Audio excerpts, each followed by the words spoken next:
travail spécial, comme dans les bureaux, on déplace des concepts, on ajoute des items comme ça, et on voit de moins en moins ce que l'on produit. Et je pense que ça peut également sur ce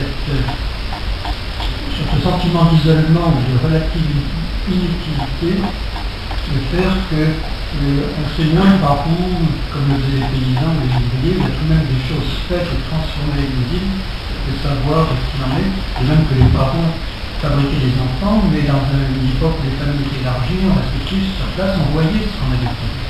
Alors que là, les choses produites vous échappent en permanence, et bon, c'est tout bon.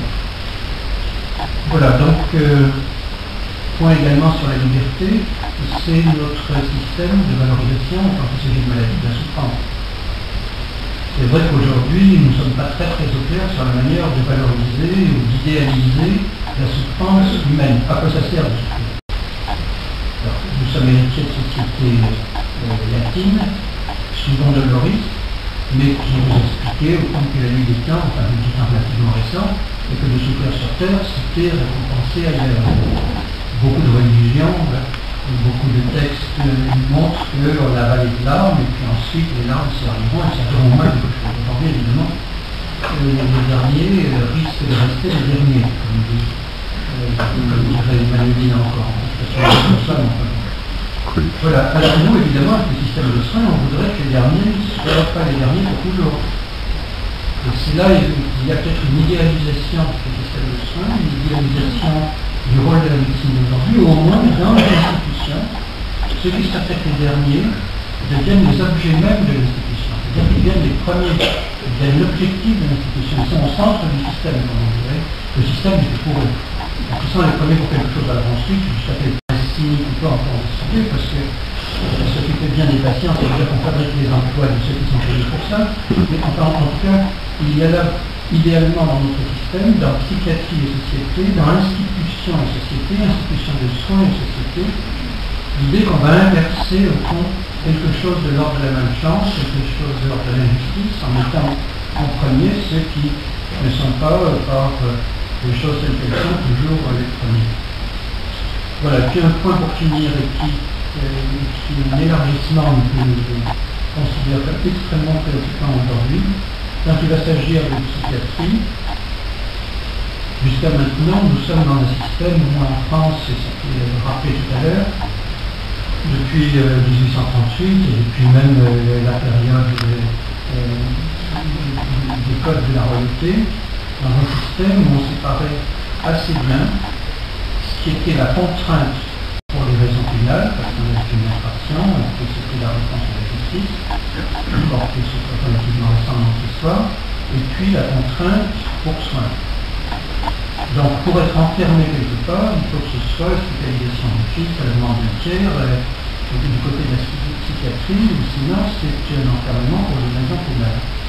Or vous savez qu'aujourd'hui, de plus en plus, notre société se met à redouter ce que je pourrais appeler les ni, comme on disait par sécurité sociale, ceux qui ne sont pas enfermés pour des raisons psychiatriques, ceux qui ne sont pas enfermés parce qu'actuellement ils ne sont pas délinquants, qui ont perdu leur peine, et qui restent potentiellement dans leur place.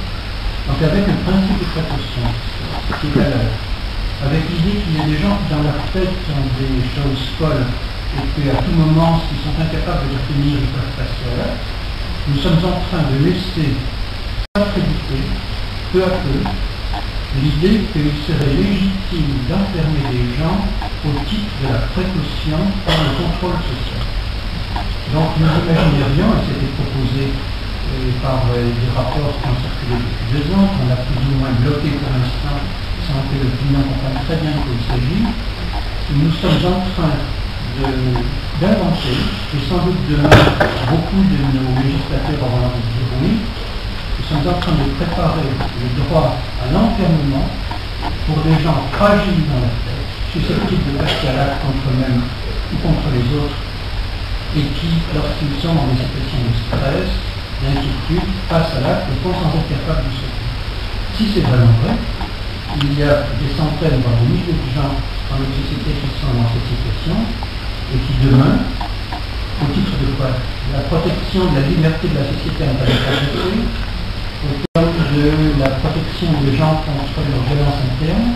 Ils seront enfermés éventuellement des mois, peut-être leur vie, alors qu'ils n'auront pas cette passage-là. Ils ne seront plus du côté de l'enfermement psychiatrique, ni du côté de l'enfermement à titre pénal.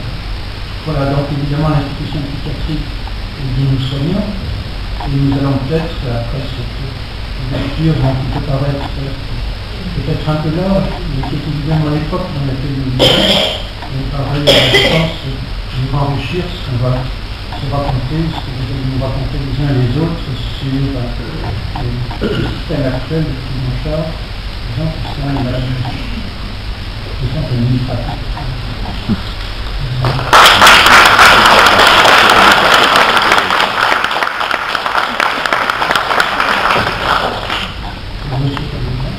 Oui, on a toujours autant de plaisir à écouter le professeur Lazarus qui nous emmène dans des hautes sphères, toujours avec autant d'aisance, et on a l'impression d'être dans une haute réflexion. Moi, je vais vous faire descendre tout à fait au ras des pâquerettes. Vous rappelez que des événements récents montrent que les familles, les proches sont en première ligne, et même en risque, et en risque vital. Donc là, je débarque des hautes sphères pour vous amener dans des réalités qui sont celles de l'UNAFAM et de la FNACHI d'ailleurs, qui sont beaucoup plus réalistes au sens de l'immédiat, qui ne se passe pas de mois où le président de l'UNAFAM ne reçoit des comptes rendus d'accidents, entre guillemets, sur des parents, sur des frères ou des sœurs, surtout des mères. Et je peux vous dire que des annonces comme celle de dimanche provoquent ces 95% des mères de l'UNAFAM un stress pas possible, que seule une vie associative chaleureuse et humaine peut arriver à compenser pour retrouver, disons, une certaine forme de sérénité et de distance par rapport aux problèmes qui sont les nôtres, puisque je vous le rappelle, les personnes gravement malades, elles sont à 95% chez nous. Et le risque qu'évoque le président Lazarus, nous l'avons dans nos logements. Et j'ai envie de vous dire que certaines mères s'enferment pour pouvoir dormir, sinon elles ne peuvent pas dormir, vous aurez à peu près l'intensité de ce que je suis en train de vous dire, avec gravité. Nous ne sommes pas dans un débat intellectuel, nous sommes dans un débat vital que nous avons avec l'autre et la conférence pris à bras-le-corps il y a 10 ans. Nous avons dit, nous ne pouvons pas continuer comme ça, qu'est-ce que nous offrons, qu'est-ce que nous faisons, arrêtons les débats intellectuels, parler de soins, nous ce qu'on veut c'est qu'est-ce qu'on fait ensemble. Alors je vous donne tout de suite les trois critères que nous avons pris. Nous avons dit, premièrement, nous ne pouvons pas nous en sortir seuls, d'où l'alliance avec 5 acteurs, toujours les patients en premier, toujours les personnes malades en premier, les familles en second, les soignants, je ne vais pas dire les psychiatres, les soignants en troisième, parce que les infirmiers, l'équipe, tous ces gens-là sont remarquables, nous aident énormément. 4, les professionnels du secteur social, médico-social. Ils ne connaissent absolument pas nos problèmes, ils sont paniqués devant des gens qui viennent leur demander des logements. Ils ne savent pas comment faire. Ils nous appellent d'ailleurs pour savoir où la FNACHI ou nous. Et 5, ce qui est assez nouveau, ce sont les élus. C'est très intéressant, les groupes d'entraide mutuelle ont apporté quelque chose, c'est une révolution dans la société. Enfin, cette population existe, même lorsqu'elle se cache, parce qu'elle se cache, elle ne va même pas au GEM, mais le GEM existant, ça sensibilise